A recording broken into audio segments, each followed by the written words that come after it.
Discussion अगर है, कुछ भी सवाल है तो आप मुझे बता सकते हो कमेंट में। इसकी पीडीएफ चाहिए तो आप टेलीग्राम से ले सकते हो। लग रही है तो लाइक कीजिएगा, आप चैनल से फर्स्ट टाइम जुड़े हैं तो सब्सक्राइब भी कर दीजिएगा। आगे बढ़ते हैं सेक्शन डी की तरफ। तो ये एक पैसेज दिया हुआ है, after the end of bipolar structure, जो वर्ल्ड पॉलिटिक्स में था 1990s में, ये क्लियर हो गया कि जो ऑल्टरनेटिव सेंटर ऑफ पॉलिटिकल और इकोनॉमिक पावर है वो सिर्फ अमेरिकाज डोमिनेशन तक लिमिट नहीं है। तो यूरोपियन यूनियन और एशियन ये एमर्ज हुए। Within BRICS emerge new centre of power. World stage पे ये नई ऑर्गेनाइजेशंस, नए ग्रुप्स एमर्ज होने लगे जिन्होंने अपनी पावर दिखाई। द टर्म ब्रिक्स में ब्राजील है, रशिया है, इंडिया है।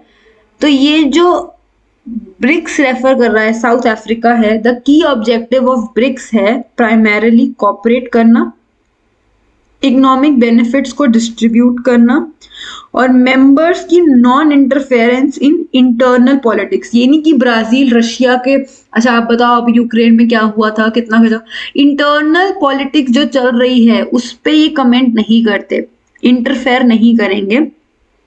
Non interference in the internal politics of each nation and mutual equality. सब बराबर है, ये नहीं क्यों कहेंगे यार तुम तो ब्राजील हो, तुम इंडिया हो, तुम रशिया हो, सब equal. The 11th conference of BRICS conclude हुई थी ब्राजील में 2019 में। तो name the political leader who chaired the 11th conference of BRICS. 11th conference of BRICS जो थी वो हुई थी ब्राजील में, और उसके जो पॉलिटिकल लीडर जिन्होंने उसको चेयर किया था उनका नाम क्या था? Leonid Brezhnev, Jair Bolsonaro, Deodoro da Fonseca, Jacob Zuma.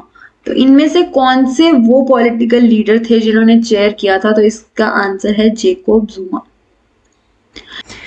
तो क्वेश्चन 2 है, which among the following statements about BRICS is correct? BRICS was founded and promoted for the welfare of people of South Asia and to improve their quality life. BRICS countries respect mutual equality. BRICS was established to create free trade agreement for the investment, labor and services. The headquarter of BRICS are at Kathmandu. तो जब हमने BRICS का ये paragraph पढ़ा तो इसमें उन्होंने बोला कि सारी कंट्रीज के वेलफेयर के लिए, तो सिर्फ साउथ एशिया की जो promote the welfare of people of south Asia and improve the quality of life, ये इसके लिए फाउंड नहीं हुआ था। ये ठीक है, बट आगे के पॉइंट्स भी देखते हैं। BRICS was established to create free trade agreement, नहीं। हेडक्वार्टर्स ऑफ ब्रिक्स नेपाल में नहीं है ये। तो इसका आंसर है बी। और ये आपके यहाँ पे मेंशन्ड भी है, म्यूचुअल,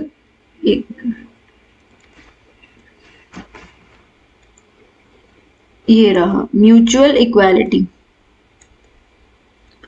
तो इसका आंसर है बी। आगे बढ़ते हैं।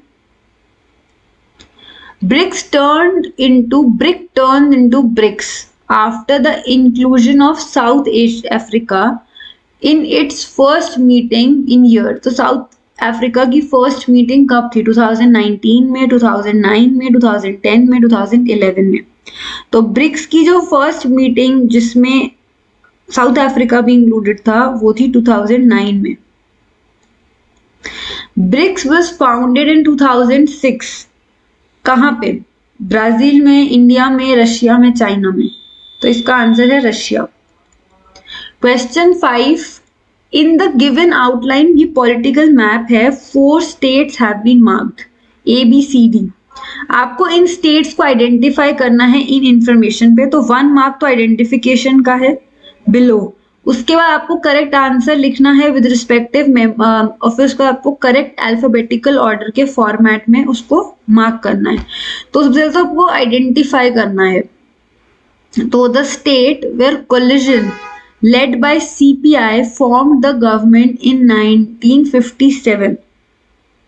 तो जो फर्स्ट क्या कहते हैं, कोलिजन गवर्नमेंट जो फॉर्म हुई थी वो हुई थी केरला में।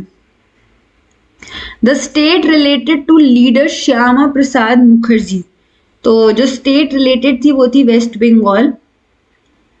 The state related to Karpoori Thakur who implemented reservation for backward classes, जिन्होंने इसको क्या था, वो कहाँ से बिलोंग करती थी, तो था Bihar. The state related to K. Kamaraj who started the midday meal program, तो ये तमिलनाडु से एंड तमिलनाडु ही वो था. For information use, तो फर्स्ट अल्फाबेटिकल ऑर्डर्स में अगर हम बात करें, अब यहाँ पे अगर हम देखें तो ए है ये तमिलनाडु, सी है केरला, डी है आपका बिहार और बी है आपका वेस्ट बंगाल. तो यहाँ पे अगर हम इनको टेबल में मार्क करें तो 1 का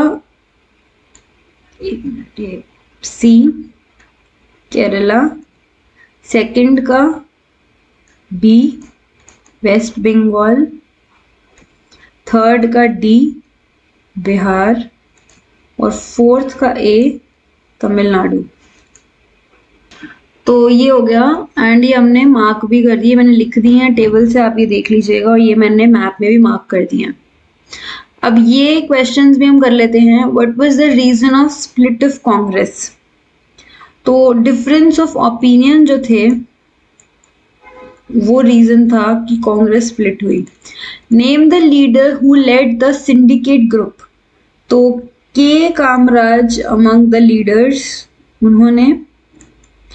name the party that dominated the first 3 general election, तो ये है Congress. Name the leader who gave the strategy of non congressism, तो ये राम मनोहर लोहिया.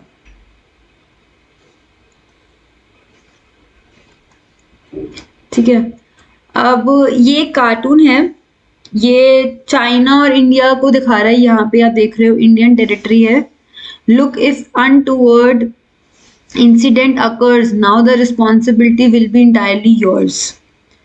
एंड यहाँ पे ये लिखा हुआ है एक्यूजेशंस, प्रोवोकेशंस, चार्जेस. इस तरीके से ये फंदा बनाया हुआ है इन्होंने.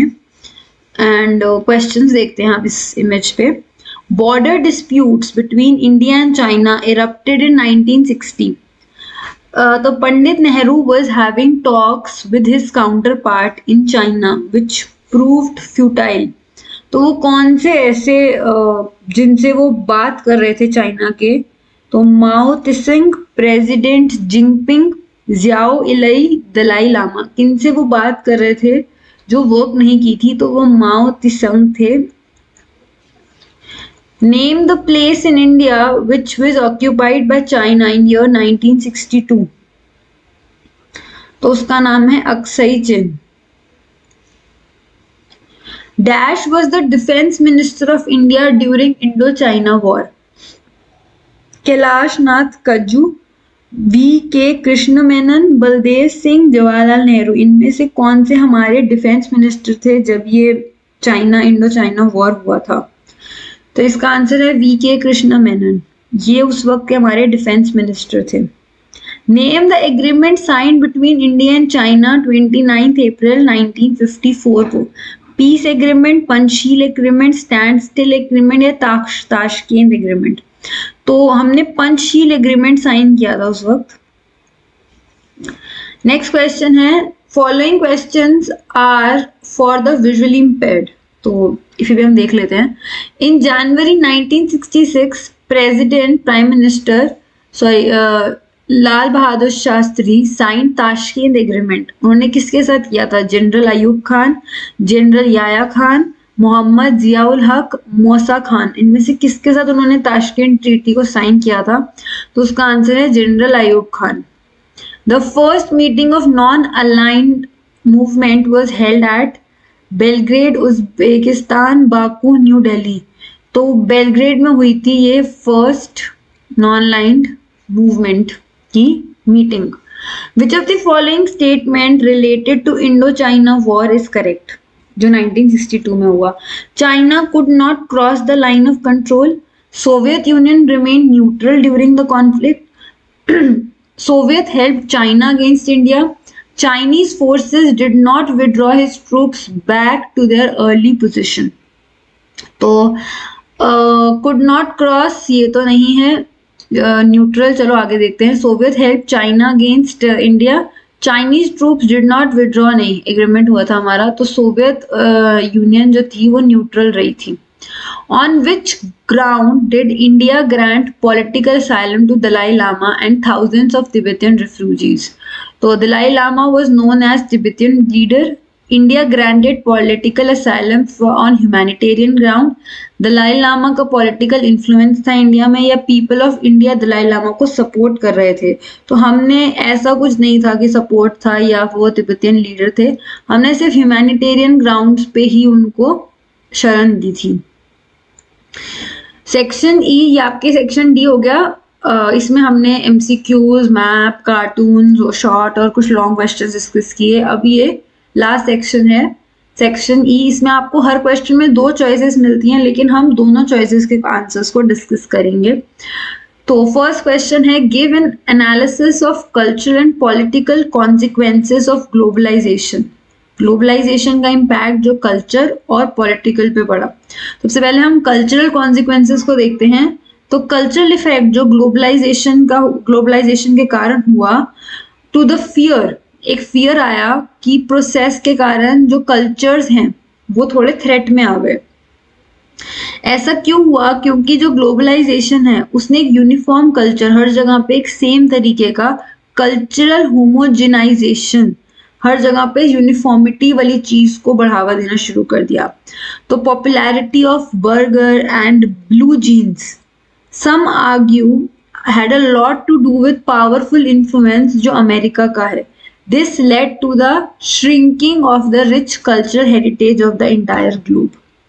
Sometimes external influence simply enlarge our choices and sometimes they modify our culture. हमारे कल्चर को मॉडिफाई करता है, बढ़ाता है।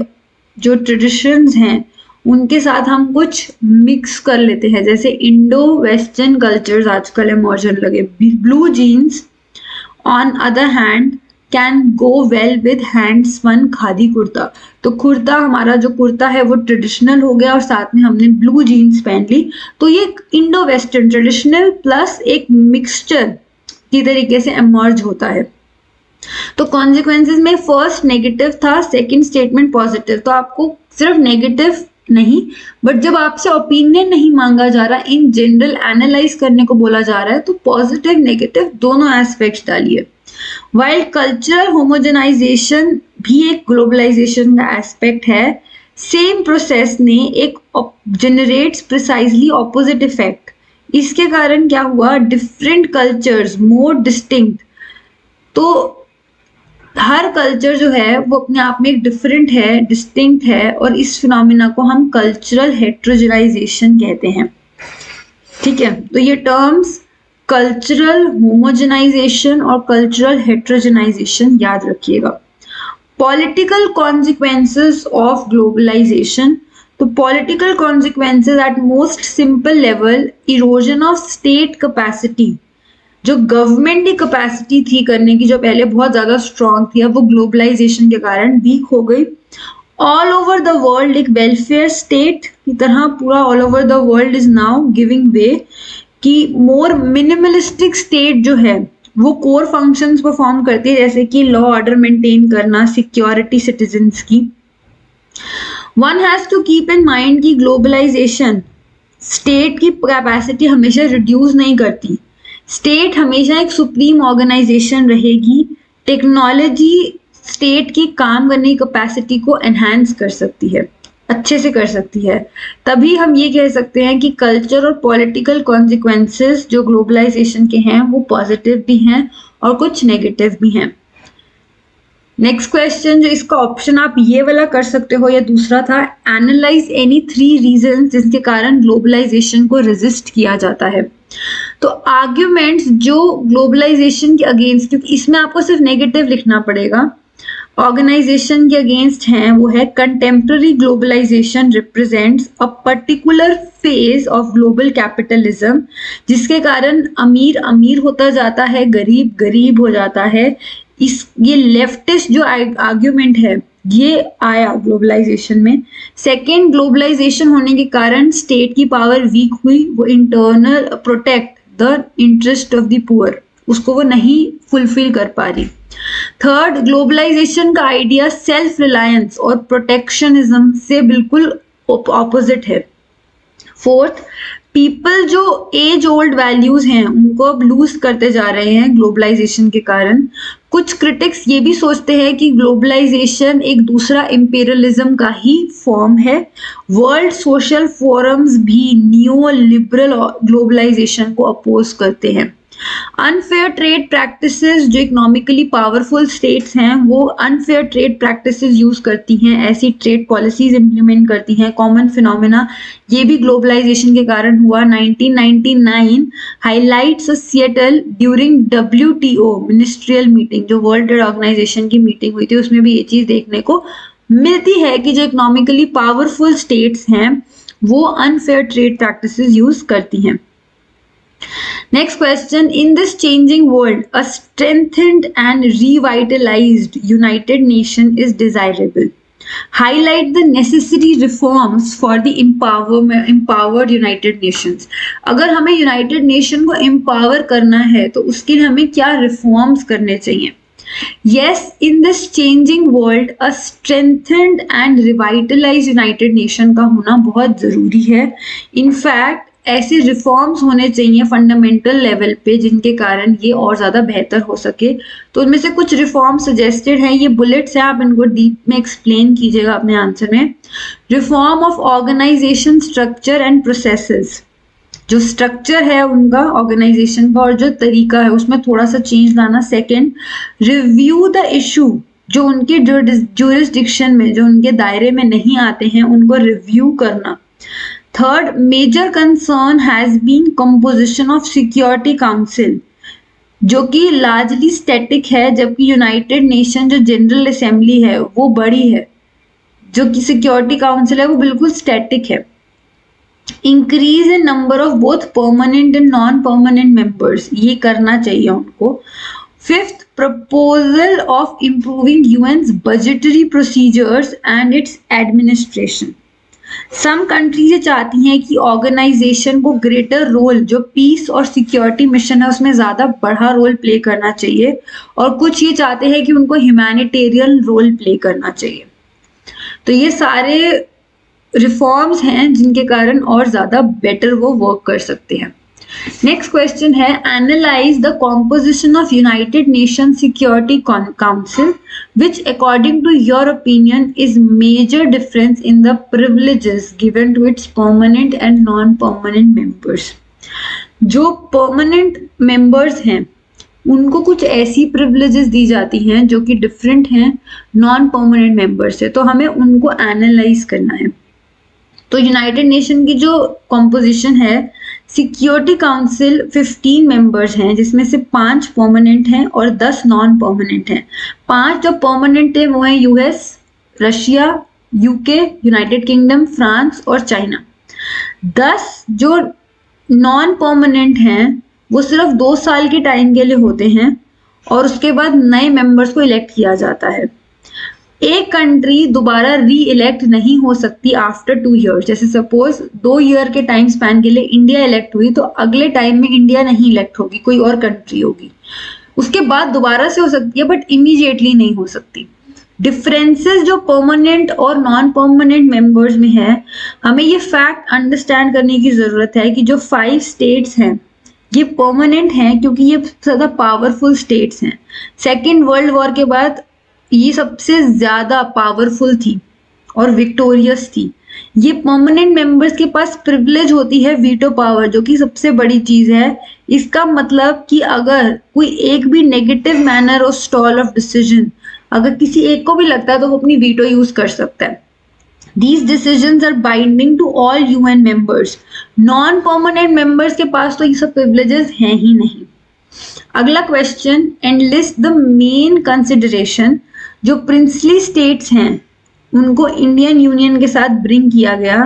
नेम द लीडर जिन्होंने ये हिस्टोरिक रोल प्ले किया कि सारी प्रिंसली स्टेट्स को इकट्ठे लाने का।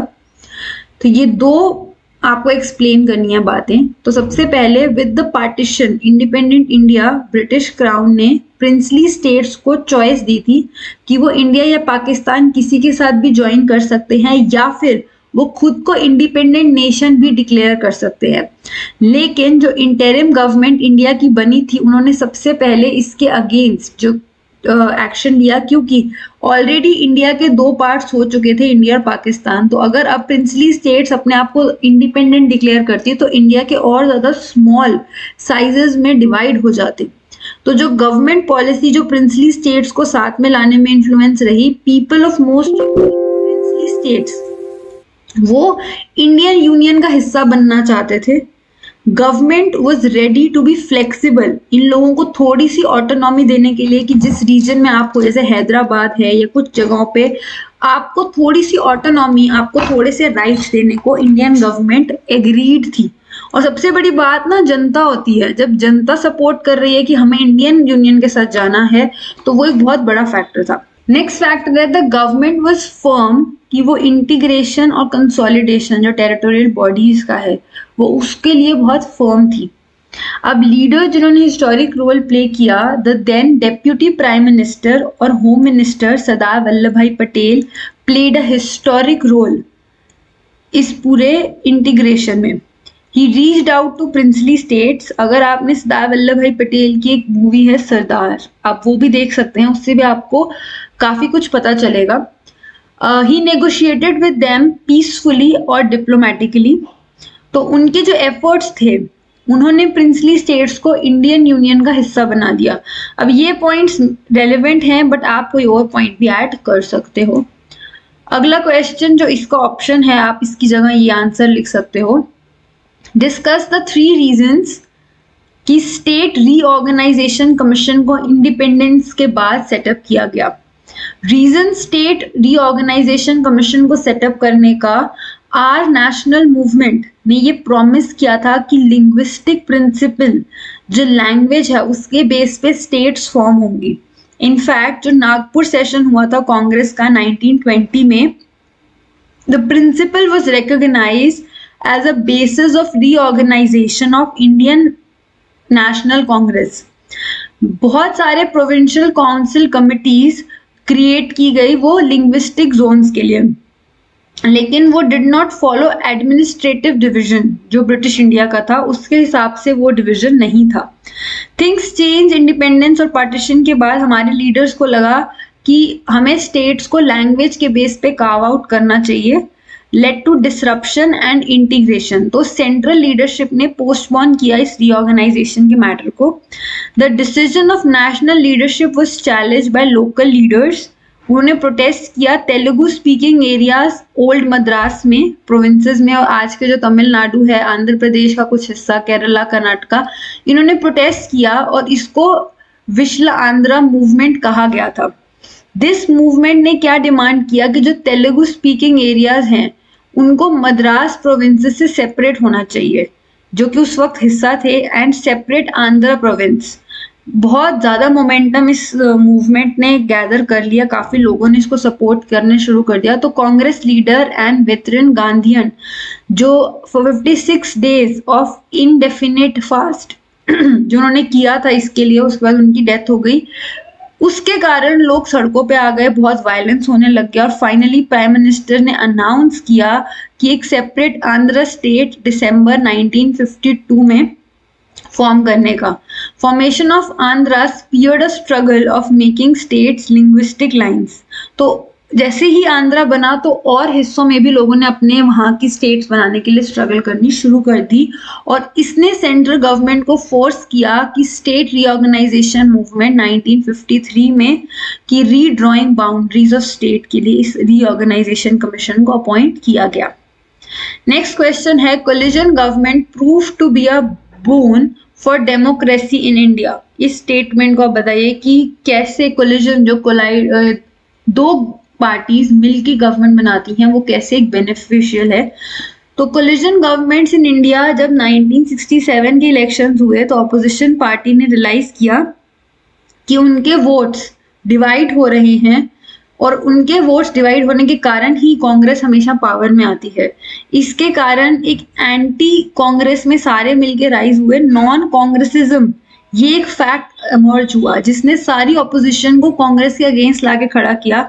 एज अ रिजल्ट एक कोलिजन गवर्नमेंट बनी जिसमें 8 स्टेट्स पंजाब, हरियाणा, यूपी, मध्य प्रदेश, बिहार और काफी अलग अलग स्टेट्स में ये कोलिजन गवर्नमेंट फॉर्म हुई। इलेक्शन हुए लोकसभा के 1971 में, स्टेट इलेक्शन 1972 में कांग्रेस विक्टोरियस रही, लेकिन अंडर मिसेस इंदिरा गांधी उनके पास कैपेसिटी नहीं थी। जो भी टेंशन और conflicts Congress system was known for कि कोई भी टेंशन को वो एब्जॉर्ब कर सकते हैं, वो अब नहीं हो रहा था। क्यों? क्योंकि कोलिजन आ गया। 1975 में जब इमरजेंसी आई तो उसने फिर से ऑपोजिशन को साथ में लाके खड़ा किया, जनता पार्टी फॉर्म हुई और वो 1977 में पावर में आई। लेकिन वो साथ नहीं रह सके क्योंकि उनकी लीडरशिप और कॉमन प्रोग्राम नहीं था। तो इसके कारण कांग्रेस फिर से 1980 और 1984 में पावर में आई और वो जीती। एंड एक ही लीडर जो उनकी अपील थी, जिसकी अपील के नाम पे वो पावर में आई, वो थी मिसेस इंदिरा गांधी। इन 1989 इलेक्शन हुए, कांग्रेस लार्जेस्ट पार्टी बनी, लेकिन फिर भी वो ऑपोजिशन में बैठी क्योंकि नेशनल फ्रंट गवर्नमेंट ने जनता दल के साथ अलायंस किया और कुछ रीजनल पार्टीज के साथ। तो सबसे बड़ी पार्टी उभर के आने के बाद भी वो ऑपोजिशन में बैठी।